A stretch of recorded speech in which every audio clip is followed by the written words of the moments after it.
येशूच्या नावात सलाम.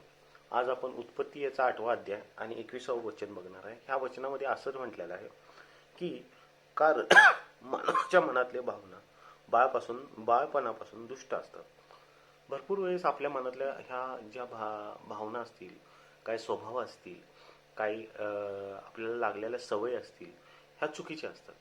भरपूर वेळेस आपल्याला व्यसन लागलेलं असते, व्यभिचार असतो, खोटं बोलणं असतं, लोकांच्या चाड्या करणं असतं, लांडे फसवणं असतं, कुणाचा रागीट स्वभाव असतो, आपण पट करून काय तर बोलून जातो, समोरच्याला ते वाईट वाटतं. भरपूर गोष्टी असतात म्हणजे जो माणूस स्वतः कंट्रोल करू शकत नाही, ज्याच्यामुळे माणसाला त्याच्यापासून मला आता भरपूर जण म्हणतात, अरे दारू मी खूप सोडण्याचा प्रयत्न केला, खरं माझी सुटतच नाही दारू, मी काय केलं ना, जाऊन दे, कधी तर काय तर होणारच आहे, असं भरपूर लोक म्हणतात.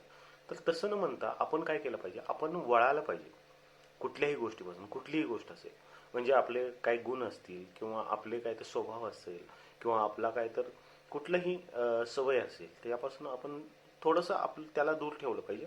आणि ते दूर ठेवून आपण वचनात गेलं पाहिजे, उपवासात गेलं पाहिजे, प्रार्थनेत गेलं पाहिजे. म्हणजे तुमच्या ताकदीने नाही, तर देवाच्या ताकदीने तुम्ही त्याच्यातून बाहेर पडणार आहे. तुमची ताकद त्याला असं पुरेशी नाही आहे. तुम्ही स्वतः हे आधी प्रयत्न करून बसलेला आहात, स्वतः आधी हे प्रयत्न करून तुमचं झालेलं आहे.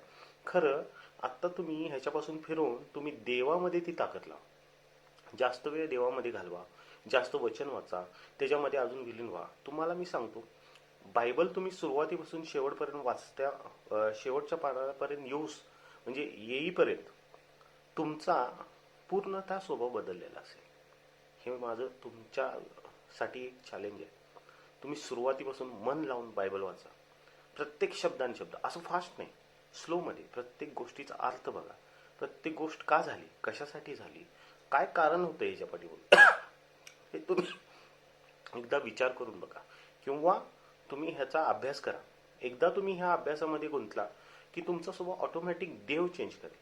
तुम्हाला सवयच नाही, तुम्हाला ताकद लावण्याची गरजच नाही कुठल्या पण गोष्टीसाठी. देव स्वतःची ताकद लावणार आहे. त्यामुळं तुम्ही देवाकडे वळा आणि देवाकडे आपले लक्ष केंद्रित करा. तुमचा कुठलाही स्वभाव असेल, देव तुम्हाला मदत करेल, त्याच्यातून बाहेर काढेल.